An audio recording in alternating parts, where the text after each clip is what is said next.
रट्टा जो आपण म्हणतो, जो चतुर रामलिंगमला सगळ्यांनी विलन करून टाकलंय, पण त्याच्याकडनं पण बऱ्याच गोष्टी शिकायला आहे UPSC मध्ये. आमच्या पदरी फेल्युअर का आलं त्याची थोडी चर्चा करू आणि त्याच्यातून आपल्याला काय शिकायला मिळेल त्याबद्दल आपल्याला नक्कीच काहीतरी इन्साइट्स याच्यातून मिळतील.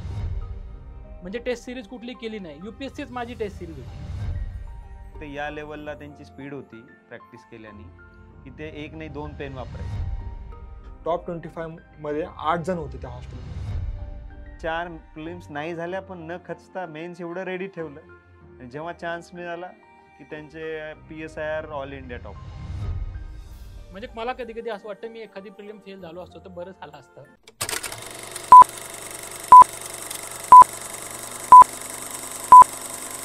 आणि आपण जमलोय तर मला कायम एक प्रश्न पडलाय की आपण तिघ जण आहेत, तर मी जेव्हा तयारी करत होतो तर मला सतत हा प्रश्न पडायचा की 3 इडियट्स मधले जे 2 मेन कॅरेक्टर आहेत, रॅन्चो आणि चतुर रामलिंगम, त्या दोघांनी जर UPSC दिली असती तर दोघांपैकी तुम्हाला काय वाटतं कोण सिलेक्ट झाला असता किंवा कोणाचा जास्त चान्स असता सिलेक्ट व्हायचा?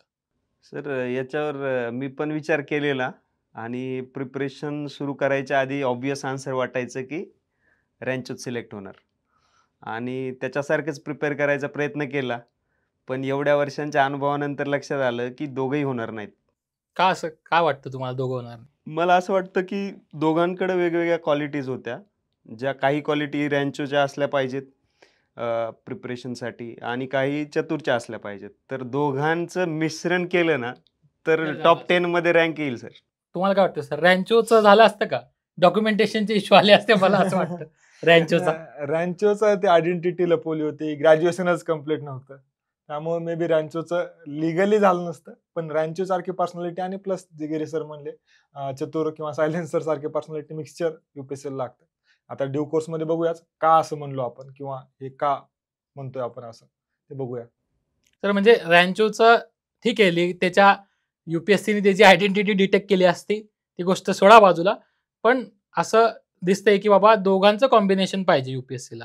असं नाही की खूपच एक्सेलन्स, खूपच त्याच्यामध्ये डेप्थ पाहिजे आणि चतुर सारखं एकदम रट्टू पण नाही पाहिजे. दोघांचं कुठेतरी बॅलन्स पाहिजे आणि हा बॅलन्स कसा साधायचा हे आम्हाला थ्रू आउट द प्रोसेस कळलं आणि त्याच्यावरच आज थोडी चर्चा करू की कसं हे पॉसिबल होऊ शकतं, कसं एक्सेलन्स म्हणजे डेप्थ पण किती पाहिजे आणि रट्टा जो आपण म्हणतो, जो चतुर रामलिंगमला सगळ्यांनी विलन करून टाकलंय, पण त्याच्याकडनं पण बऱ्याच गोष्टी शिकायला आहे UPSC मध्ये, की तुम्हाला एक डिसिप्लिन लागतं, फ्रेमवर्क लागतं. त्यासाठी रट्टा असंच आपल्याला म्हणायचं आहे ना, की ते पण गरजेचं आहे. बरोबर आहे. अजून पण गोष्टी आहेत आपण अजून पण गोष्टी आहेत ज्या आपण या चर्चेमध्ये थोडंसं आमच्या जर्नीमधून थोडंसं आपण बघू की कोणत्या कोणत्या गोष्टीवरती आपण लक्ष दिलं पाहिजे. तर आता 3 इडियट्सचं तर आपण बघितलं एक्झाम्पल. आता तुमच्यासमोर जी 3 लोकं बसलेली आहेत, ती त्यांच्या फील्डमधले मास्टर्स आहेत. आम्ही कंबाईनली तिघांनी जर तुम्ही आमचे मेन्स बघितल्या तर मोर दॅन 24 मेन्स आहे, 4-5 इंटरव्ह्यूज आहेत. तर एवढा एक्सपिरियन्स असूनही, इतका अभ्यास चांगला करूनही सिन्सिअर स्टुडंट्स आम्ही सगळे होतोच. तिघंजणही सिन्सिअर होतो. तर काय कमी राहिली त्याची आपण चर्चा करू आणि आम्ही इतके केपेबल असताना, डिझर्विंग असताना आणि काही गोष्टी चांगल्या केल्या तरीही आमच्या पदरी फेल्युअर का आलं त्याची थोडी चर्चा करू आणि त्याच्यातून आपल्याला काय शिकायला मिळेल त्याबद्दल आपल्याला नक्कीच काहीतरी इन्साइट्स याच्यातून मिळतील. कारण Anand sir 5 mains, VIT pass out आणि कन्सिस्टंटली 5 मेन्स दिले आहेत. गिरीश सर महाराष्ट्रात फर्स्ट आहेत, 199 मार्क्स आहे CET मध्ये त्यांना आणि COEP टॉपर आहेत. 6 मेन्स कन्सिस्टंटली, 6 मेन्स आणि साहिदा फॉरेस्टची प्रिलिम्स त्यांनी फॉरेस्टची पण काढलेली आहे आणि 2 इंटरव्ह्यू दिले कन्सिस्टंटली. तरी का त्यांच्या पदरी अपयश आलं ह्याबद्दलची थोडी आपण चर्चा करू. स्वतःच्या आमच्या तिघांचे वेगवेगळे रिफ्लेक्शन्स आहेत, त्याच्यातून तुम्हाला भरपूर गोष्टी शिकायला मिळतील. सुरुवात करूया गिरीश सर. 2010 मध्ये महाराष्ट्रात टॉपर आणि UPSCचा निर्णय आणि UPSC मध्ये काही गोष्टी समजणं आणि 6 मेन्स लिहिणं आणि फायनली न होणं, ह्याला तुम्ही कसं बघतात किंवा तुमच्या फेल्युअरचं मेजर रिझन्स तुम्हाला काय वाटतं? आता जसं तुम्ही सांगितलं CETचा रिझल्ट असेल किंवा इन जनरल स्टुडिओस होतो मी, त्यामुळे मला बद्दल बिलीफ होता की हा व्यवस्थित करू शकतो प्रिपरेशन. चूक माझी कुठे झाली मला असं वाटतं की स्ट्रॅटेजी आणि प्लॅनिंग जे असतं त्याच्यात चूक झाली की रीडिंगवर जो फोकस होता है ना, जो मेन्सचं प्रिपरेशन जे आहे ते 3 महिन्यातच असायचं. प्रिलिम्स झाली क्लिअर. बरोबर. मी पुण्यात होतो प्रिपरेशनसाठी 3 वर्ष. 3 3 वर्ष 3 मेन्स मी पुण्यातून पुण्यातून. दिल्या. तर ज्ञान प्रबोधिनीमध्ये होतो. म्हणजे खूप चांगलं तिथं वातावरण किंवा पुण्यात इन जनरल. पण इश्यू काय, की मेन्सचं प्रिपरेशनच आम्ही करायचो सुरू. प्रिलिम्स नंतर. मग ती सायकलमध्ये मी अडकत गेलो, बरोबर. की अजून दुसरं काय चुकलं तर बॅलन्स, की प्रपोर्शनमध्ये आता अभ्यासू होतो मी, पण कसा होतो मी वाचत जायचो, बरोबर. की जास्तीत जास्त सोर्सेस किंवा अजून रीडिंगवर फोकस होता. तर जो ओव्हरऑल बॅलन्स्ड फोकस पाहिजे मेन्ससाठी तो नव्हता. तर हे 2 मुख्य कारण होते, की मी दरवर्षी माझा अभ्यासाचा जे कंटेंट होता तो वाढवत जायचो. पण रायटिंग असतील, नोट्स असेल किंवा अजून ज्या गोष्टी मेन्ससाठी लागतात, त्या नाही केल्या आणि कारणही कळतच नव्हतं, की का का फेल होतोय. बरोबर. म्हणजे आपण म्हणू की मेन्स कल्चर जे आहे, मेन्स कल्चर नसणे याचा फटका कुठेतरी आपल्याला बसला आणि मग तुम्ही दिल्लीला न जायचं का ठरवलं आणि पुण्यातच सुरुवातीला अभ्यास का ठरवला तुम्ही? असं काही विशेष कारण नाही. पुण्यातही कल्चर आहे, प्रबोधिनी आहे, चाणक्य आहे, अजून पण आणि माझे काही फ्रेंड्स होते. तर माझा जो अनुभव आहे हां. तेव्हाचा किंवा आत्ता जे मला अनुभवातून कळतंय, पुणे दिल्लीचा विषय नाही आहे. बरोबर. विषय आहे की त्या एक्झामची समज असण्याचा, बरोबर. की एक्झाममध्ये आता हे जे आपण कल्चरची गोष्ट करतोय, ते कुठेतरी तेव्हा खरंच लॅकिंग होतं पुण्यात. पण आता तसं नाही आहे. आता मेन्सचं कल्चर पण येतंय, पण ते कल्चर तेव्हा नव्हतं आणि शेवटी आपण कल्चरच्या पलीकडे इंडिव्हिज्युअली माझीच चूक झाली ती, की मेन्सला तेवढं इम्पॉर्टन्स नाही दिलं. जेवढं मेन्सला आहे त्याचेच मार्क्स काउंट होतात पुढे रँकमध्ये. प्रिलिम्सचं होत नाही. पण जनरल ट्रेंड होता किंवा प्रिलिम्सचं खूप चांगलं प्रिपरेशन केलेलं. तसं मेन्सचं नाही केलं. तुमच्याबद्दल काय कुठे घोडं अडलं तुमचं? माझं तर भरपूर कारण आहेत. त्याच्यामधल्या सरांनाच धरून एक मी सांगू शकतो, की पुण्यामध्ये मेन्सचं कल्चर नाहीये किंवा मी आपले रमेश वाघेला बाई जे आहेत वेदांत जरासवाले, त्यांनी मला सांगितलं पुण्याच्या कल्चरबद्दल एक इंटरेस्टिंग वाक्य सांगितलं. म्हणलं, "यार त्या माणसाचं अॅनालिसिस किती खतरनाक आहे." म्हणजे तो नॉर्मल जेरॉक्स विकतो. फक्त कॉन्टॅक्ट आहे तो यूपीएससी ॲस्पिरंट आणि इतर सगळ्या कोचिंग क्लासेस किंवा माझ्यापेक्षा तुमच्यापेक्षा सगळ्यात जास्त कॉन्टॅक्ट त्याचाच आहे बरोबर. ॲस्पिरंटशी. तर त्यांनी एक वाक्य सांगितलं मला, पुण्यामध्ये कसा अभ्यास करतात एक ॲस्पिरंट आणि सिन्सिअर ॲस्पिरंट्स कसा अभ्यास करतात. 10 महिने प्रिलिम्सचं प्रिपरेशन आणि 2 महिने काहीच नाही. म्हणजे बरोबर. यातनं काय तुम्हाला क्रक्स काय दिसतो यातनं, की ते मेन्सचं प्रिपरेशनच करत नाही. आणि मी माझ्याकडे येणार आहे. मी आता 7 वर्ष झालं एक नॅव्हिगेटर किंवा त्याच्यासारखीच आधी एक हार्टबीट नावाची बॅच घ्यायचो. 7 वर्ष, 7वं इटरेशन येईल ह्या वर्षी आणि मी हजारो ॲस्पिरंट्स बघितलेले आहेत.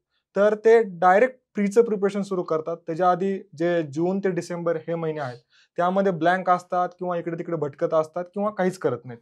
किंवा केलं तर प्रिलिम्सच्या प्रिपरेशनची एवढी फिअर आलेली असते त्यांना. मग ते प्रीचंच प्रिपरेशन आहे ते करत असतात. ते एक रिझन आहे मला ओव्हरऑल वाटतं. माझ्या बाबतीत पण काइंड ऑफ तसंच झालं. पहिल्या अटेम्प्टला मी फक्त प्रीचं प्रिपरेशन केलं. मग लक्ष्मीकांत असेल, शंकराचार्य असेल, हे स्टँडर्ड बुक्स आहेत ते चांगले वाचले, रिलिजियसली वाचले. पण कुठेतरी मेन्सचा फोकस, मेन्सचे PYQs ह्यासारख्या गोष्टी मिसिंग होत्या आणि त्यामध्ये पण एक ब्रॉडर सांगायचं माझं आहे. मी मेन्सची आन्सर रायटिंग आहे ती केली नाही. केली नाही म्हणजे काय ॲक्चुअली मी परफेक्शनच्या मागे लागलो. बरोबर. परफेक्शनच्या मागे लागलो म्हणजे यार आयडियल आन्सर जोपर्यंत येत नाही ना, तोपर्यंत मी लिहिणारच नाही. आणि त्या कितीतरी वर्षानंतर मला कळालं यार ते प्लेटोचं वाक्य जे आहे, की परफेक्शन प्लेटोचं नाही ॲक्चुअली रादर ते अरिस्टॉटलचं वाक्य आहे. तर perfection is enemy of good. काय कोणाच्या नावावर खपवलं तर आजकाल सगळं चालतंय. कोणी पण प्लेटो स्टँड्स फॉर आयडियलिझम. त्यामुळे आपण आजकाल ज्या गोष्टी सगळ्या बघतोय, मला सगळ्या गोष्टी परफेक्ट पाहिजे, माझं घरचं डेकोरेशन पण परफेक्ट पाहिजे, मला सगळं सिस्टमॅटिक पाहिजे. ते सगळ्या प्लेटोनिक कन्सेप्ट आहे आणि नेचरमध्ये तसं नाहीये. तुम्हाला एक पान दुसऱ्या पानासारखं दिसणार नाही, बरोबर. एक बोट दुसऱ्या बोटासारखं दिसणार नाही. नेचरमध्ये परफेक्शन नाहीये ऍक्च्युली. तर तुम्ही परफेक्शनच्या मागं आणि ती माझी मोठी फंडामेंटल मिस्टेक होती. मी परफेक्शनच्या मागं लागलो आणि सेम त्याच्यासारखंच एक वाक्य आहे ऍक्च्युली वॉल्टायरचं, perfection is enemy of progress. तुम्ही परफेक्शनच्या मागे लागणार तर स्टक होणार तिथंच. माझं तेच झालं. मी आणि आयडियल आन्सर निघणार. आयडियल आन्सर कुठलं आहे? हे कुठले तरी युपीएससीचे टीचर होते, त्यांचं मला वाक्य आठवतंय. कोण आहे मला माहित नाही actually. Success of mains lies in writing less mediocre answer than others. खूप भारी नाही लिहायचं, तर मला खूप हायफंड नाही लिहायचं. तेवढं जरी लिहिलं तरी तुमचं फक्त सुरुवात करणं महत्वाचं आहे रायटिंगची.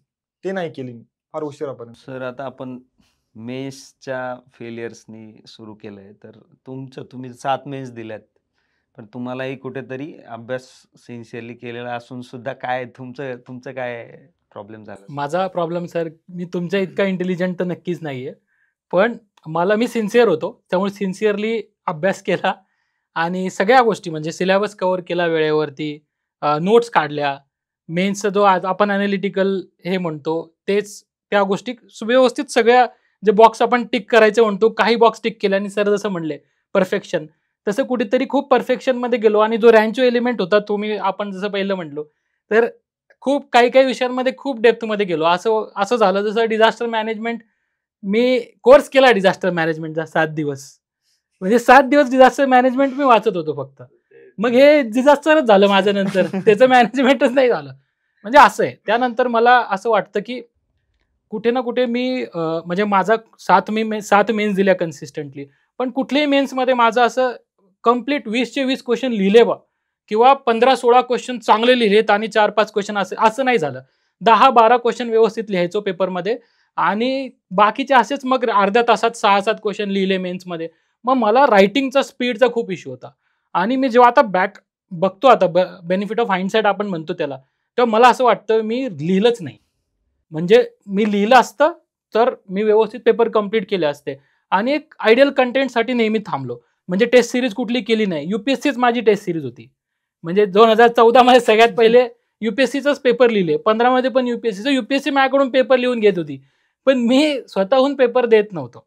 तर मला असं वाटतं की कंटेंट एकदा म्हणजे पहिला अटेम्प्ट जर तुमचा आहे, तुम्ही आता फाउंडेशन करताय, तर तुम्ही रायटिंगचं इतकं प्रेशर नाही घेतलं तर चालेल. पण तुमचा एक अटेम्प्ट ऑलरेडी झालेला आहे. तर मला असं वाटतं मी जर असतो आता तर लिहायला सुरुवात करा. जसं तुम्ही पण सांगतात की लिहिणं महत्वाचं आहे खूप, की तुम्हाला टाइम मॅनेजमेंट तेव्हाच येतो जेव्हा तुम्ही लिहिणार आणि तुमचं सगळं वर्स्ट आधी निघून जातं आणि मग चांगलं येतं. नाहीतर तिथंच तुम्ही ओकणार. असं होतं बऱ्याचदा, की जे तुम्ही केलेले ते एकदम मिसमॅनेजमेंट होती. तर मला असं वाटतं answer writing practice non negotiable आहे आणि मेन्सच रस्ता आहे यूपीएससीचा. रायटिंगचा एलिमेंट म्हणजे हे तर आपल्यासाठी आता ऑब्वियस आहे, की रायटिंगचा एलिमेंट माझ्या केसमध्ये, तुमच्या आणि आनंद सरांच्या तिघांच्या केसमध्ये कॉमन आहे.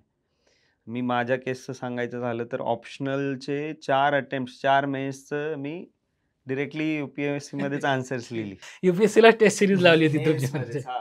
पण काय आता आपण ठीक आहे, एवढा अनुभव झाला, एवढं पाहिलंय आपण स्वतःला, आपल्यासोबत जे रँकर्स आहेत त्यांना पाहिलंय, आपले सीनियर्स आहेत त्यांना पाहिलंय, आता स्टुडंट्स आहेत त्यांना पाहिलंय. काय कारणं असतील की रायटिंग करतच नाहीत? रायटिंग सर, मला एक रायटिंगमधून असं बऱ्याचदा आम्ही असं बघितलेलं आहे, की काही लोक आहेत कदाचित. आता माझा मित्र आहे आशिष पाटील, ते IAS आहे आता, इज कलेक्टर इन ओडिशा. तर त्यांचं त्यांचं मी बघितलं होतं, त्याचं माझं ज्युनियरच आहे कॉलेजचा. तर त्याला गरजच नव्हती लिहायची जास्त. तो इतका एक्झिक्युशन इतकं परफेक्ट होतं, की फक्त पाठ करून फ्रेमवर्क असल्या गोष्टी लक्षात ठेवल्या आणि त्या तो पेपरमध्ये आणायचा. तर मग कधी-कधी असं वाटतं, की यार त्यांनी समोरच्यानी एवढी रायटिंग नाही केली, मला एवढी गरज आहे का? असं कधी-कधी ह्या पण गोष्टी असतात, की बाबा टॉपरने तर एवढं लिहिलं नाही, की मग आपण का लिहायला पाहिजे? किंवा कोणी तुम्हाला सांगत असतं. तर ह्या गोष्टींनी पण कधी-कधी हे होते. मग मला असं बेसलाईन काय काय सांगाल तुम्ही, की असं एक ॲव्हरेज ॲस्पिरंटनी काय केलं पाहिजे बाबा? की रेग्युलरली लिहिलं पाहिजे? नाही, रायटिंग तर केलीच पाहिजे. ते आपल्या अनुभवातून तर दिसतच आहे. आनंद सर, तुमचं काय? ऍक्च्युली सरांनी जे सांगितलं, आशिष पाटील सरांचे मित्र आहेत, ते फक्त 1% लोक आहेत ऍक्च्युली. हां, बरोबर, मी पण ॲग्री करतो. हा, हां. 99% लोक आहेत ते जनरल जनता आहे. हां. त्यांचं एक्झिक्युशन परफेक्शन नाही. माझा पण रूममेट होता सेम ॲक्च्युली, शैलेश जैन. 3दा इंटरव्ह्यू दिले, 2दा IRS झाला. सेम, त्याला रायटिंगची गरज नव्हती, प्रिपरेशनची हाय. म्हणजे जसं गिरीश सरांचा मला वाटतं one of the highest IQ आहे, तसंच तो शैलेशचा पण होता, की हायेस्ट IQ होता. म्हणजे खूप शार्प मेमरी. म्हणजे मला जे पेजेस वाचायला 1 तास लागेल, तो अर्धा तासात कंप्लीट करणार आणि रिटेन्शन पण जास्त होणार. त्यामुळे ते दिवसातनं 4, त्याची स्टोरीज तर खतरनाकच आहे ऍक्च्युली. तो दिवसाला कमीत कमी 1 मूव्ही बघायचा. म्हणजे Movie? 1 मूव्ही. हॉलिवूडचा मूव्ही असेल, हे आम्ही रिकमेंड नाही करत आहेत. हे 1% पण नाही आहेत अशी जनता. तर हॉलिवूडचे मूव्ही असतील, जर्मन, फ्रेंच, स्पॅनिश, जे काय मूव्ही असतील त्यांनी लायब्ररी जॉईन केली होती ह्या गोष्टीसाठी. तेव्हा वायफाय नसायचं. एका लायब्ररीमध्ये वायफाय होतं, तर ते टोरेंटवर जाऊन आहे ते वायफाय भेटेल आणि डाउनलोड करता येईल, त्यासाठी केलं होतं. पण सगळे नाही येत. त्यांनी एसएचे एक्झाम्पल्स काढले असतील त्यातून. म्हणजे तसं रायटिंग त्याचं खतरनाक होतं, पण 99% जनतेचं नाहीये तसं रायटिंग. त्यामुळे तुम्हाला रिगरस रायटिंग करायची गरज आहे. म्हणजे उलट पण आहे माझ्याकडे उदाहरण. माझा मित्र होता निमित मेहता, रूममेट होता. म्हणजे कचकावून अभ्यास. सकाळी 7 त्यांना सगळ्यांना माहिती माझ्यावर जे माझे सगळे रूममेट्स आहेत किंवा फ्रेंड्स आहेत, त्यांना सगळ्यांना माहिती. सकाळी 7 शार्प 7ला सुरू होणार. ते रात्री 2 वाजेपर्यंत कंटिन्युअसली प्रिपरेशन. त्याच्यामध्ये रायटिंगचा एलिमेंट मेजर होता. ऑप्शनल त्याचा चांगला होता. ऑप्शनलची पण चांगली रायटिंग आहे, ती केली होती. आपण हे बोलताना अजून एक सरांचा मुद्दा होता, जो आपण पाहतो कॉमनली सगळ्या ॲस्पिरंट्समध्ये हा इश्यू आहे स्पीडचा. 12-13 आन्सर्स लिहिताच नाकी 9 येतं. त्यात एका दिवशी 2 GSचे पेपर्स. मग त्यात स्पीड जी आहे थिंकिंगची, रायटिंगची, हा एक माझ्या केसमध्ये पण खूप मी लेटर स्टेजेसमध्ये याच्यावर काम केलं. पण जसं आपण बोलतोय की हाच इश्यू मॅक्झिमम लोकांना ह्याच्यामुळे स्कोर नाही येत आणि प्रत्येक मार्क्सची खूप व्हॅल्यू आहे इथे मेन्समध्ये स्पेशली. तर तुम्ही स्पीडसाठी आनंद सर तुमचं काय आहे याच्यावर एक्सपिरियन्स? ऍक्च्युली मी तर पहिल्यापासून कमी लिहिल्यामुळं आणि मला पहिल्यापासून असं स्पीडचा खूप इश्यू नव्हता. पण मी तरी पण प्रॅक्टिस कमीच केली ऍक्च्युली. म्हणजे माझा मी सरांना सांगितलं तो प्रॉब्लेम होता की परफेक्शनच्या मागं लागलो. आणि दुसरं जे आहे स्पीडसाठी असं मी खूप म्हणजे टाइम मॅनेजमेंटचा इश्यू नसल्यामुळं की स्पीड सरांना ऍक्च्युली आय थिंक इश्यू होता. हा, मला तर खूपच इश्यू होता एकदम. म्हणजे एकदम सगळ्यात तुम्ही इमॅजिन करा, ती सगळ्यात स्लोवेस्ट स्पीड होती.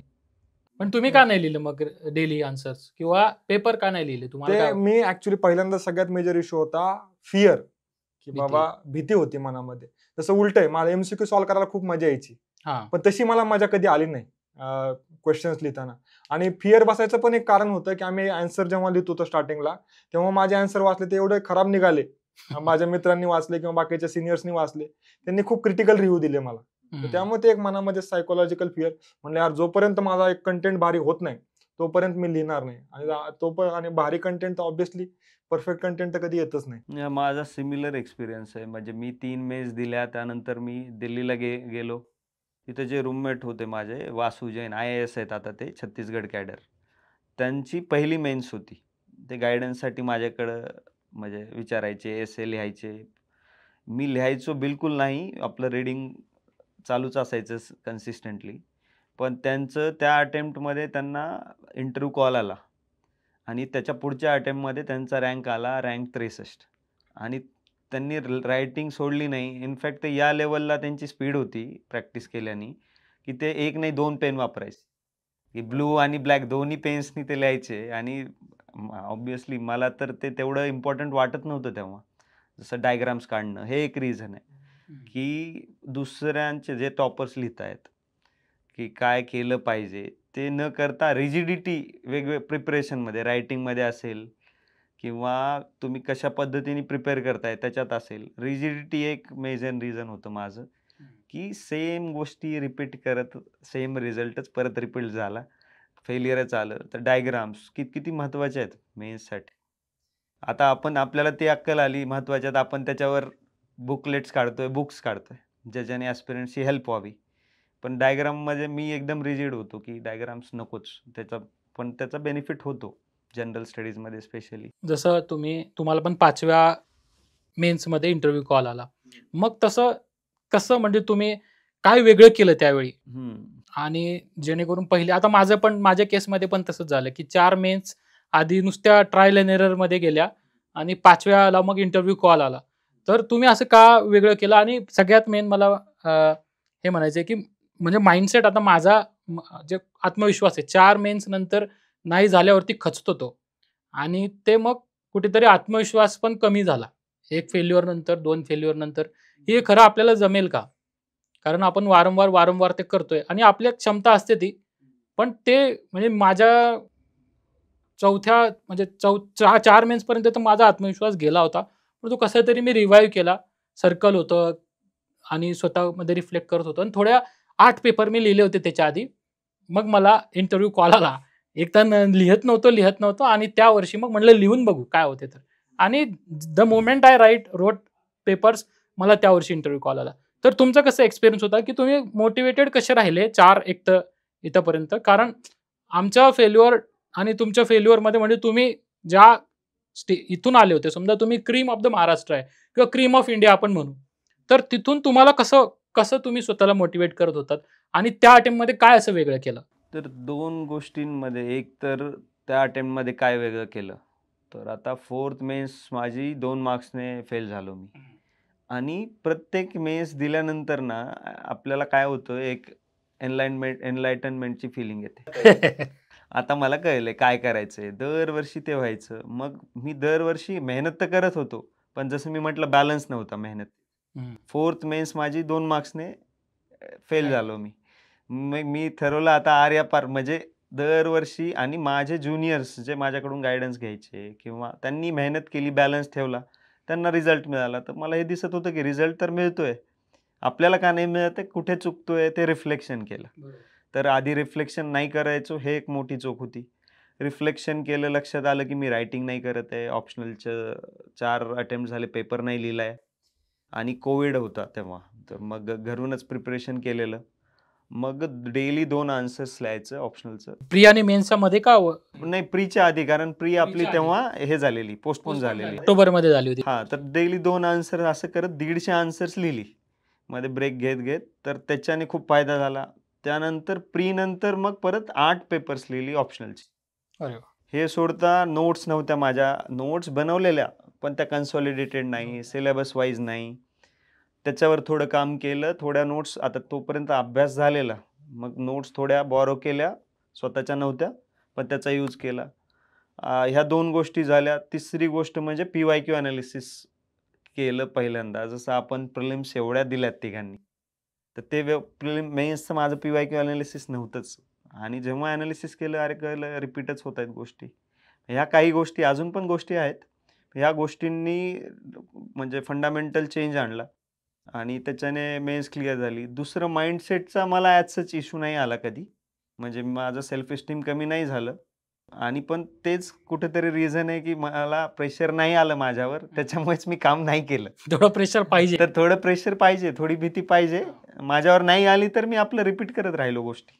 आणि जेव्हा थोडं वाटलं की अरे प्रेशर थोडं फील झालं, एवढी मेहनत करून नाही होत आहे, तेव्हा मग रिझल्ट आला. तर प्रेशर चांगलं आहे, प्रमाणात पाहिजे, एवढंच आहे. आनंद सर, तुमचं अजून एक नोट्सबद्दल, तुम्ही जे तुमचा अनुभव आहे, आता तुम्ही मोदी सर जे होते किंवा नबल सर आहेत, यांच्या दरवर्षी कन्सिस्टंटली मेन्सचा रिझल्ट असायचा, किंवा अमित जैन सर आहेत, तुम्ही त्यांचे पण एक्सपिरियन्सेस सांगा, पण तुम्ही त्यांच्यासोबत होतात.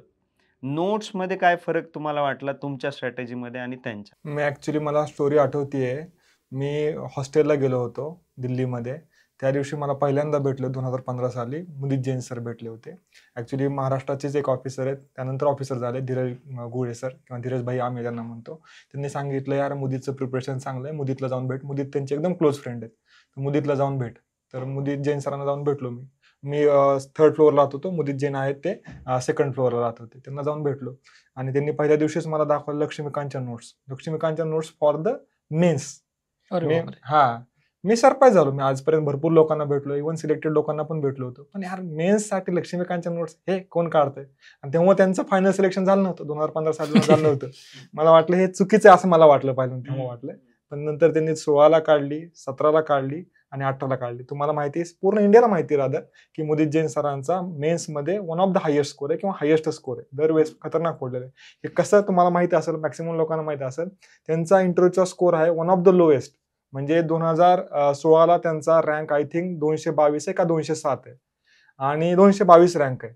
तर त्यांना 222 रँक असताना त्यांना इंटरव्ह्यूचा स्कोर आहे 118, जो की लोएस्ट आहे. जे युपीएससी ॲस्पिरंट त्यांना माहिती 118.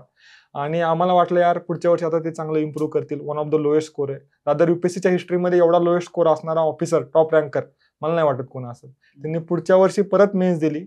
आता ह्याच्यापेक्षा आम्हाला वाटलं की ह्याच्यापेक्षा कमी स्कोर नाही येणार आहे. त्याच्या पुढच्या अटेम्प्टला त्यांचा स्कोर आहे 110 आणि रँक इम्प्रूव्ह झाला 207. तर ते कशामुळे पॉसिबल झालं? तर त्यांची मेन्स खूप चांगली होती. त्यांची मेन्स कशामुळे खूप चांगली होती? तर त्यांच्या नोट्स खूप चांगल्या होत्या. इव्हन लक्ष्मीकांतल्या पण ज्या मेन्सला लागणार आहे, आणि क्वेश्चन आलेले आहेत. यावर्षीच अटर्नी जनरलचा क्वेश्चन होता. हा, माझ्या वेळेस 2019ला अटर्नी जनरलचा क्वेश्चन होता, सेम. आणि सेम म्हणजे मग मला तेव्हा ते आठवलं, त्यावेळेस कॅगचा क्वेश्चन होता. की तुम्ही काढल्या का त्यानंतर नोट्स? त्यानंतर नोट्स तरी पण नाही. पण एक शिकवण घेतली मी. आमच्या बरोबर एक होते अमित जैन सर, त्यांना आम्ही चच्चा म्हणायचो. तर म्हणजे आमच्याच बॅचचे होते.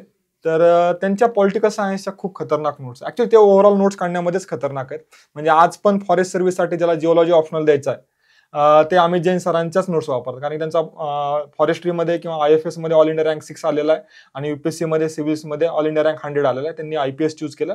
आता राजस्थान कॅडरमध्ये IPS आहेत अमित जैन सर. तर त्यांच्या पोल सायन्सच्या नोट्स बऱ्याच दिवस माझ्याकडे 2-3 महिने मी ठेवल्या होत्या.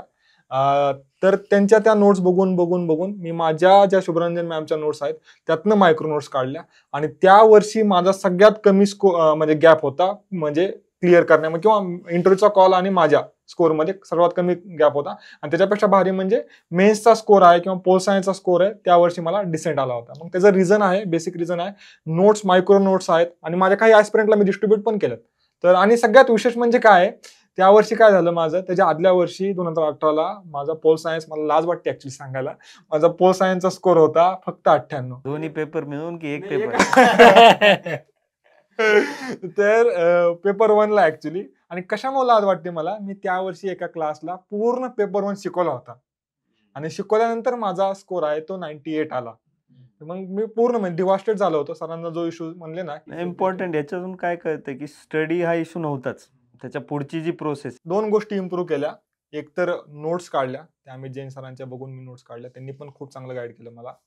तर त्यांच्या नोट्स काढल्या. दुसरं टेस्ट सिरीज वगैरे मी सगळं म्हणलं ह्या वर्षी काहीच लावायचं नाही, दरवर्षी टेस्ट सिरीज लावायचं. शुभरंजनची टेस्ट सिरीज असेल, विजन IAC टेस्ट सिरीज चांगले आहेत, काही प्रॉब्लेम नाही, पण त्याचे काही ड्रॉबॅक्स आहेत, त्याचे प्रोज अँड कॉन्स आज नाही डिस्कस करत मी, पण ते गोष्ट वेगळी. मी काय केलं, टेस्ट सिरीज लावली नाही, फक्त PYQs लिहिली. बरोबर. पण प्रॉब्लेम काय झाला, ते फार लेट झाला होता. आणि PYQला ऍक्च्युली एक सर जे म्हणले मगाशी किंवा स्टार्टिंगचा आपला जो मुद्दा होता कल्चर, माझ्याबरोबर प्रिपरेशन करणारे खूप चांगले लोक होते. आम्ही चौघांनी जे लिहिले त्यात एक अमित जैन सर होते, तेव्हा रँक नव्हता त्यांचा. अमित जैन सर होते, Jayant Nata all India rank 56, Abhijit Waykos IFS, हे 4 जण आम्ही. आणि PYQ लिहायची पण आमची पद्धत खूप भारी होती. मी सगळ्या ऍस्पिरंटला रिकमेंड करतो, माझे जे स्टुडंट आहेत त्यांना सगळ्यांना माहिती की माझी PYQ लिहायची पद्धत कशी, किंवा त्यांच्याबरोबर आम्ही कसे PYQ कसं करायचो आम्ही. आधी PYQ लिहिणे यायचे तुम्ही. 2013चा फॉर एक्झाम्पल क्वेश्चन नंबर 1 आहे पॉलिटिकल सायन्सचा, आम्ही घेतला आणि तो लिहून आणला आणि 2 वाजता भेटायचो, कारण की 2 वाजता झोप लागलेली असते. तर ते झोपेचा टाइम याच्या ऐवजी आपण डिस्कस करूया. डिस्कशन कसं, स्पेसिफिक डिस्कशन असायचं. आम्ही 2 वाजता भेटलेले. मी जे काही क्वेश्चन लिहिलेले तर मी वाचून दाखवणार आणि हे तिघं जे आहेत, तुम्ही जयंत नाटा इमॅजिन करा, अमित जैन सर आहेत आणि अभिजित वायकोज आहेत, तर ते ऐकायचे. म्हणजे माझं इव्हॅल्युएशन फक्त एक व्यक्ती करत नाही, बरोबर. 3 व्यक्ती आहेत ती इव्हॅल्युएशन होतं आणि पॅरलली मला पण कळतं मी काय लिहिलेलं आहे. आणि सेम जयंत नाटात त्यांचे ते क्वेश्चन वाचून दाखवायचे, सेम क्वेश्चन लिहिला असायचा. अभिजित वायकोज आणि अमित जैन सर आहेत, त्यांचे ते क्वेश्चन वाचायचे. ह्याच्यामुळे खतरनाक इम्प्रुव्हमेंट झाली. त्या वर्षी माझा पुढच्या वर्षी इमिजिएटली 97 पासून ते 137 स्कोर आहे, तो झाला. वन ऑफ द हायेस्ट आहे. त्या वर्षीच्या Vishakha Yadav I think all India rank 4 आहे, पॉल सायन्स मध्ये टॉपर आहेत. त्यांचा 132 का 133 स्कोर आहे. मार्कशीट अवेलेबल इंटरनेटवर तुम्ही बघू शकता. तर 132 आहे. त्यांच्यापेक्षा मला पेपर 1 मध्ये स्कोर चांगला आला होता. मग 2च कारण आहेत, रूट कॉज किंवा रूट त्याचे रिझन्स आहेत, 2च आहेत. एक तर PYQ लिहिले, रिलिजियसली लिहिले. मग आता तीच गोष्ट मी पेपर 2ला केली नाही का, कारण की तुमचं पेपर 1चं लिहिता लिहिता एवढा टाइम निघून गेला. पेपर 1ची फिअर होती आणि नेमकं परत मेन्स ती 2 महिने होता त्याच्यामध्ये गेले आणि 1च महिना राहिला होता मेन्सला परत.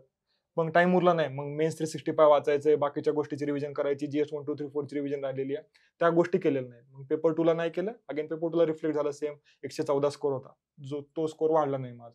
तर ते एक आणि दुसरा नोट्स 2 म्हणजे रिझन. तुम्ही एक गोष्ट अजून लक्षात येते यांच्यावरून, की यांनी ग्रुप स्टडीचा पण चांगला हे केला, जे मी माझ्या प्रिपरेशनमध्ये मला असं वाटतं मिसिंग होतं, की मी एक माझ्यापेक्षा चांगलं ज्याची तयारी आहे किंवा मी मेंटर टाईप मी रीच आउट नाही झालो आणि ग्रुप स्टडी मी केला नाही. स्वतःवरती खूप विश्वास टाकला आणि स्वतःच ते जे आहे विश्वास असायला पाहिजे, पण तुम्ही कोणाला तरी रीच आउट करा ज्याचं ऑलरेडी, जसं मी माझ्या इंटरव्ह्यूचं ज्या वर्षी मला इंटरव्ह्यू कॉल आला, 2018 मध्ये फॉरेस्टचा इंटरव्ह्यू आणि 19 मध्ये सिव्हिलचा इंटरव्ह्यू. तर माझ्यासोबत माझे मित्र होते श्रीनिवास मळेकर, आता स्पोर्ट्स ऑथॉरिटी ऑफ इंडियामध्ये. तर जेव्हापासून मी त्याच्यासोबत अभ्यास करायला सुरुवात केली, त्यांनी ऑलरेडी इंटरव्ह्यू दिले होते आधी. त्याच्याकडनं मी शिकलो की काय डिफरन्स, काय what is the difference between a guy who is giving mains every year but not qualifying for interview. मग त्या काही त्रुटी होत्या, जसं मी तुम्हाला म्हटलं की लिहिलं आम्ही, मग त्यानंतर लिहायला सुरुवात केली. पण मला हा प्रश्न पडतो की ग्रुप स्टडी आता म्हणजे मी पण कधी केली नाही, पण आनंद सरांचा चांगला ग्रुपचा चांगला एक्सपिरियन्स त्याच्याच रिलेटेड एक गोष्ट सांगायची मला ऍक्च्युली. माझा अजून एक मेजर प्रॉब्लेम होता. माझं एन्व्हायरमेंट, मी ज्या हॉस्टेलमध्ये राहत होतो, खतरनाक भारी एन्व्हायरमेंट मध्ये. त्या वर्षी त्या हॉस्टेलमध्ये all India rank 2 Akshat Jain, Shreyas Kumar all India rank 4 असे भारी भारी लोक टॉप 25 मध्ये 8 जण होते त्या हॉस्टेलमध्ये. न भूतो न भविष्यात. असा रिझल्ट म्हणजे कुठंच भेटू शकत नाही. म्हणजे तुम्ही कुठल्याही हॉस्टेलमध्ये राज्यामधनं येत नाही. नाही येत. त्या वर्षी महाराष्ट्र राज्यामधनं तृप्ती ढोडमेशे मॅडम होत्या फक्त ऑल इंडिया रँक 16 टॉप 25 मध्ये. म्हणजे महाराष्ट्रामध्ये टॉप 25 आणि एका हॉस्टेलमधनं 8 जण होते. तर मी प्रॉब्लेम काय माझा की मी त्यांना कधी ऍक्टिव्हली रिच आउट केलंच नाही. एवढे भारी भारी लोक मला गाईड करायला होते.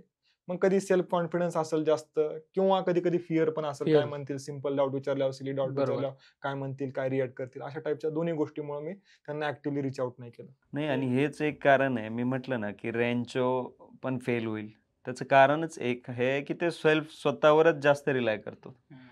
तो अप्रोच नाही करणार जास्त. याच्यात माझा पण हाच एक इश्यू होता. असं नाही की इगो आहे, पण UPSC एक वेगळी एक्झाम आहे. आपण कॉलेज लेवल, ग्रॅज्युएशन पर्यंतच्या एक्झाम्स वेगळ्या आहेत.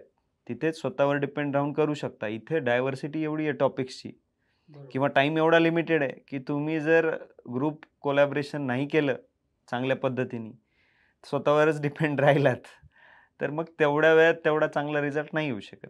जसं आनंदनी सांगितलं की त्यांनी एक पेपर तर खूप चांगला केला, पण 2 महिने केले. 3 महिने आपण म्हणजे हे पाहतो की prelims to mains 3 prelims clear करतात स्टुडंट्स, आणि त्यानंतर नोट्स आपल्याला द्यावा लागतात. तर 3 महिन्यात काही नाही होऊ शकत. जून टू डिसेंबर हा पिरियड किती महत्वाचा आहे. ते म्हणतात ना युद्धाचं, की तुम्ही जर शांततेच्या काळात नाही मेहनत केली तर युद्धाच्या काळात रक्तच सांडणार आहे. मग बरोबर. तुमचं काय, तुम्ही जून टू डिसेंबर काय करायचं सर? मी जून टू डिसेंबर निवांत एकदम म्हणजे एक तर मेन्स आपले जून टू डिसेंबर त्यावेळेस असं होतं, प्रत्येक वर्षी मेन्स दिली ना. 2014 ते 20 कंटिन्यू मेन्स आहे. कंटिन्यू ते वारी केलेली मी. त्या वारीनंतर आराम. त्या वारीनंतर काय 2 वर्ष रिझल्टची वाट बघायची 2 महिने, की बाबा मग रिझल्ट नंतर डिप्रेशन, फ्रस्ट्रेशन मध्ये इकडे तिकडे फिरायचं, मित्रांकडे थोडंफार एनर्जी गॅदर करायची. परत पुढची प्री तर मास्टरच होतो. प्रीचं काय माझं स्टॅटिक खूप चांगलं होतं, त्यामुळे प्री निघून जायची दरवेळी. पण तो जो म्हणजे मला कधी कधी असं वाटतं मी एखादी प्रिलिम फेल झालो असतो तर बरं झालं असतं. जेणेकरून एक म्हणजे जर तुम्ही कुठेतरी स्टकअप होत आहेत तर तुम्ही तिथून बाहेर काढायला तुम्हाला खूप कॅटॅपुल्ट लागतो, आणि त्यासाठी एस्केप व्हेलॉसिटीसाठी वेळ लागतो. तर मी तो दिला नाही, मला असं वाटतं. नाही, हे माझा पण सेम एक्सपिरियन्स आहे की मी रिफ्लेक्ट करतो ना, असं वाटतं एखादा अटेम्प्ट गॅप घ्यायला पाहिजे, किंवा प्रिलिम्स फेल झालो तरी काही वाईट नसतं झालं. असेच आमचे एक सिनियर होते विनायक महामुनी सर. त्यांची प्रिलिम्स नाही झाली क्लिअर. पहिल्या 1-2 अटेम्प्ट तर मिनिमम नाही झाली. किंवा अजून तुम्ही टॉप रँकर्सचं पण एक्सपिरियन्स बघा, 2 अटेम्प्ट प्री नाही झाली, असे टॉप 10 मध्ये आहेत.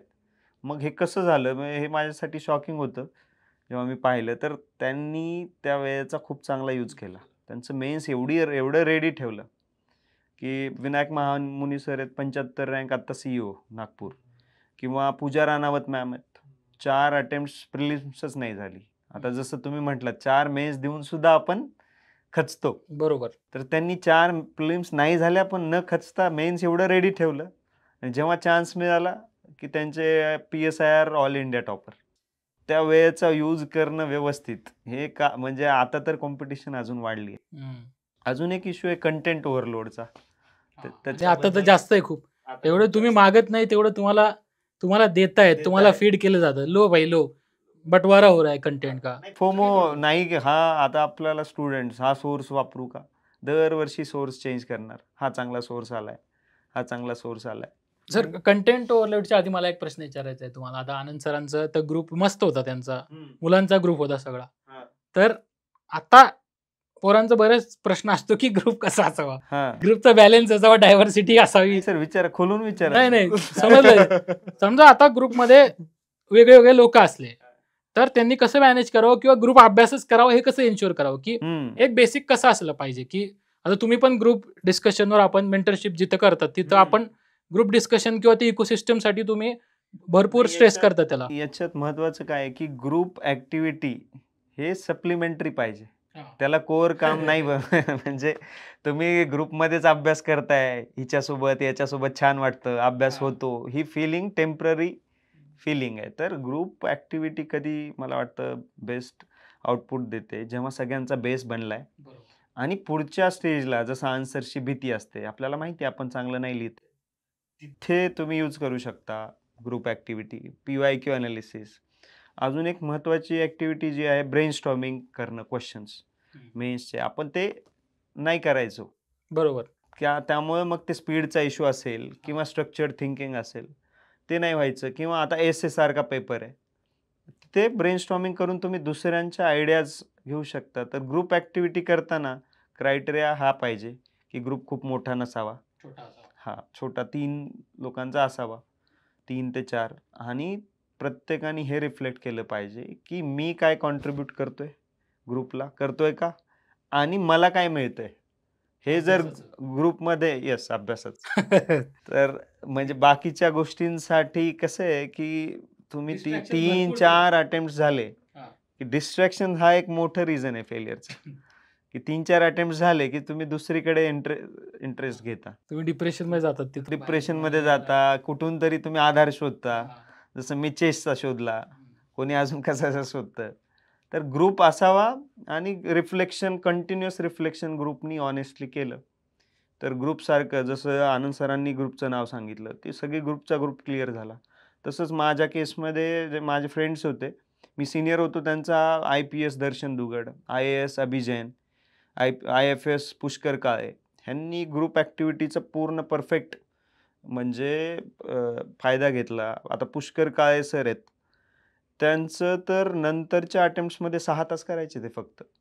जेव्हा की आपण 10 तास रिकमेंड करतो, ते 6 तास का करायचे? कारण त्यांनी ग्रुप ॲक्टिव्हिटीमधून ॲनालिसिस जबरदस्त केलेलं, नोट्स, शॉर्ट नोट्स रेडी केलेल्या, त्यांना त्याच रिवाईज करून, आणि IITN होते त्यामुळे अंडरस्टँडिंगचा इश्यू नव्हता.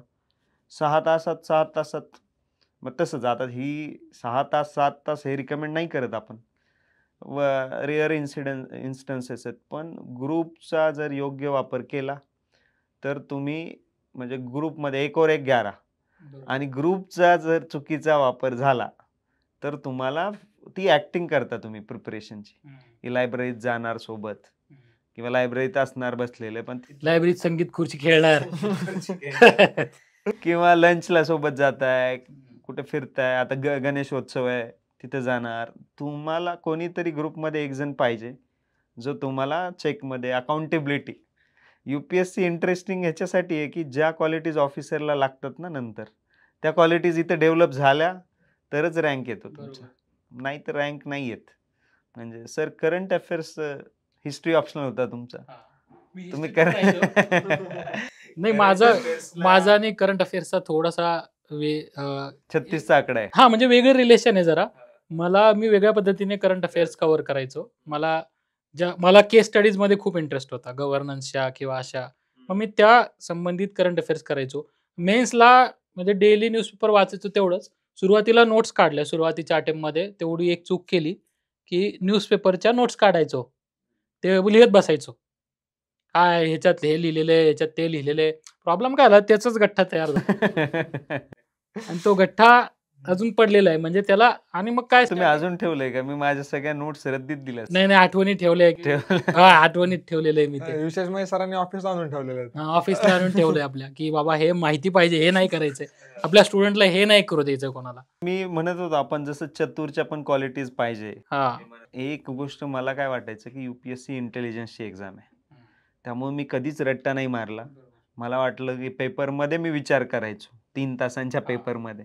ह्याच्यासारखा मूर्खपणा नसेल की चांगला आन्सर तिथे ऑन दी स्पॉट विचार करून चांगला आन्सर लिहिल, कारण नॉलेज खूप आहे, रिडिंग खूप केली आहे. पण मला एवढं रिअलाइज झालं की रट्टा गरजेचं आहे ऑब्व्हियसली, अंडरस्टँडिंग सहित, रोट लर्निंग नाही. पण तुम्ही प्रिपेअर्ड असाल तरच तुम्ही, रट्ट्याचं किती महत्व तुम्हाला वाटतं आणि तुम्ही केलेलं का रट्टा? नाही, हे तुम्ही म्हणताय ना सर, हे मला पण वाटत होतं. किंवा आता भरपूर मुलं आता MPSC वाले पण भेटतायत ना, की त्यांना UPSC मध्ये यायचं, त्यांना असंच वाटतं की UPSC मध्ये तुम्हाला ऑन द स्पॉट करायचंय काही. तर 7 मिनिटात कसं शक्य? म्हणजे मला पण तुम्ही जो म्हणलं त्या प्रॉब्लेमला मी फेस केलं, की बाबा आपल्याला ओरिजिनल लिहायचंय काहीतरी आन्सर, तिथंच विचार करून आन्सर लिहायचंय. या नादामध्ये सुरुवातीचा जो हे होता, 14-15 जे मेन्स होते ते गेले माझे त्या याच्यामध्ये, ते आन्सर्स नाही आले. नंतर मी नोट्सच्या मागे लागलो आणि नोट्स केल्या. पण रट्टा नंतर मी म्हणजे चतुरचं महत्व मला नंतर कळायला लागलं. रॅन्चोला दिलं सोडून. हम्म. पण ते बॅलन्स तुम्ही म्हणता तसं बॅलन्स करणं पण मग ते प्रॅक्टिस म्हणजे प्रत्येकाचे प्रॉब्लेम्स थोडे युनिक आहेत काही. ते तुमचा मेंटर जो असतो मी जसं म्हणलं, की कोणाला तरी रीच आउट करणं किंवा ग्रुप असणं जो तुम्हाला सांगेल. म्हणजे मला एक अजून ग्रुप ॲक्टिव्हिटीवरून मला हे वाटलं, की मला माझ्या ओव्हरऑल जनरल लाईफमध्ये पण मला असं व्यक्ती पाहिजे असतो किंवा आत्ता जास्त जाणीव, की तो तुम्हाला तुमच्या चुका सांगेल. तेव्हा आपल्याला वाटतात, की असं किंवा काय आपल्याला क्रिटिसिझम करतोय किंवा आपल्याला स्तुती ऐकायची सवय असते. ती मला माझ्या बाबतीमध्ये खूप म्हणजे मीच ऐकून घ्यायला कदाचित तयार नव्हतो. त्यामुळे मला कोणी सांगत नव्हतं, की बाबा तुझ्या आन्सरची लेंथ मी 3-3 पॉइंटचा पॉइंट्स 1 पॉइंट लिहायचो आणि मी आता दिसलं, की मी डायरेक्ट पोरांना झापतो त्याच्यावरून, की बाबा असलं काय? आणि माझं म्हणजे तुम्ही टिपिकल ते इंडियन बापासारखं करता. हां. स्वतःच्या काही केले नाहीये. स्वतःच्या त्याच्यात चुका करायच्या, पण त्याच्यातून शिकून मग हां, म्हणजे इंडियन बापाचं सर हे, की इंडियन बाप नेहमी खांद्यावर बसवतो मुलाला. खांद्यावर का बसवतो? आई नेहमी कडेवर घेते आणि बाप नेहमी खांद्यावर बसवतो. खांद्यावर का बसवतो? कारण त्याला असं वाटतं, की माझी जेवढी पोहोच आहे त्याच्यावरती याने बघितलं पाहिजे, बरोबर. की मी जिथं गेलो नाही. मी नाही क्लिअर झालो, पण हा जो आहे मग आता आपण तुमचा काय अनुभव आहे मेंटरशिपचा? आनंद सर तुमचा. आपण हे सगळ्या ज्या चुका स्वतः केल्यात आणि त्या ओरडून आपण सांगतो. ऐकतात का मुलं? मुलं ऐकतात ऍक्च्युली, पण सर म्हणलं ते क्रिटिसिझम डायजेस्ट करणारे फार कमी लोक आहेत. लोकांना आजकाल काय पाहिजे? व्हॅलिडेशन पाहिजे. मी चांगलं करतो हे फक्त हां. सांगा. अप्रुव्हल. अप्रुव्हल पाहिजे. मी चांगलं करतो. क्रिटिसिझम सांगितलेलं ऐकणार नाही. सिलेक्टिव्ह घेणार लोक. कदाचित ते नाही तर हे म्हणजे होतात ते ना. प्रिलिमच्या रिझल्ट वरनं मला बघतो मी बऱ्याच लोकांचं प्रिलिम्स जे हे काढतात ना, स्कोर काढतात, आन्सर काढतात, स्कोर काढतात. ते टिपिकल त्याचं रिफ्लेक्शन आहे. स्कोर काय ज्या बेस्ट जे पॉसिबल स्कोर आहे. विजन आयएस मधनं मला 70 बरोबर आले. मग एक्स्ट्रा 2 बरोबर आहे ते जीएस स्कोर मधनं. एक्स्ट्रा 2 बरोबर आहे ते वाजीराम मधनं येतात. तर ते असं करत करत 80-85 पर्यंत येतात. लोकांना तेच पाहिजे. जे माझं बेस्ट आहे तेच सांगा. चुकीचं काय सांगा. म्हणजे एक गोष्ट म्हणजे ऐकायला चांगल्या योग्य लोकांकडून ऐकायला तयार राहिलं पाहिजे. ते जी भीती असते किंवा इन्सिक्युरिटी तुम्ही म्हणजे मला पण ते हे की तुम्ही आणि इन्सिक्युअर खूप दुसरं होऊन मी जे जातो आपण म्हणलं लवकर. की ते मेंटरला पण ऍक्च्युअली तुम्ही स्वतःहून रिच आउट केलं पाहिजे. गिरीश सर एक भारी एक्झाम्पल देतात दरवेळेस. मेंटर म्हणजे डॉक्टर आहे. हां, तर मेंटर डॉक्टर आहे तो पेशंटकडे जात नाही, पेशंटला डॉक्टरकडे जावं लागतं. बरोबर. तर त्यामुळे तुम्ही ऍक्टिव्हली रिच आउट केलं पाहिजे. ते बऱ्याच लोकांना 6 वर्ष आपण पेशंटच राहिलो. हा. योग्य डॉक्टर्सला अप्रोच नाही केलं. फक्त घरी प्राणायाम करत बसलो, योगा करत बसलो. त्याला वाटलं क्रिटिकल डिसीजेस आहेत त्यांनी क्युअर होतील मे बी. आता सध्या एक ट्रेंड चालू आहे. ते ChatGPTलाच कन्सल्ट करतायत लोक आणि त्याच्यावरूनच ट्रीटमेंट घेत आहेत. तर असं पण करू नका. ChatGPT युजफुल आहे प्रिपरेशनसाठी, पण डॉक्टर्स पाहिजे. मिसडायग्नोज बरेचसे आता एक्झाम्पल भरपूर आलेले आहेत. म्हणजे रिसेंट इकॉनॉमिक टाइम्स मध्ये न्यूज वाचली होती काल परवाच, की कॅन्सर आहे ते ChatGPT सिम्पटम सांगितले, कॅन्सर नाही म्हणतात तो. आणि थोड्या दिवसांनी तो डॉक्टरकडे गेला, कॅन्सर डिटेक्ट झाला. ते आहे. त्याचा उलटा किस्सा पाहिलाय मी, की टेन्शन हां, स्ट्रेस जास्त उगाच. नाही, ChatGPTने सांगितलं कॅन्सर आहे आणि नव्हता. दोन्ही केसेस मध्ये रिस्कीच आहे. रिअल जेन्युइन डॉक्टरला तुम्ही जाऊन भेटा. म्हणजे तेच की मुलं थोडंसं ते हे जे आहे बऱ्याच लोकांमध्ये की बाबा मला कमी समजतील किंवा सरांच्या नजरेमध्ये मी कदाचित बाकी जिच्या नजरेत त्याच्या नजरेत त्याच्या नजरेत कदाचित ह्या अशा गोष्टी आपल्याला शेवटी UPSCच्या नजरेत काय करायचंय. सोडवायचंय. हां, कारण युपीएससी नारळ पण देत नाही नंतर नाही. तुम्ही चाल युपीएससी कडे काय नाही, सिंपथी नाहीये. आणि हे बरोबर आहे. रुथलेस कॉम्पिटिटिव्ह फील्ड आहे. रुथलेसनेस आहे. सर, अजून एक महत्वाचं म्हणजे डिस्ट्रॅक्शन्स.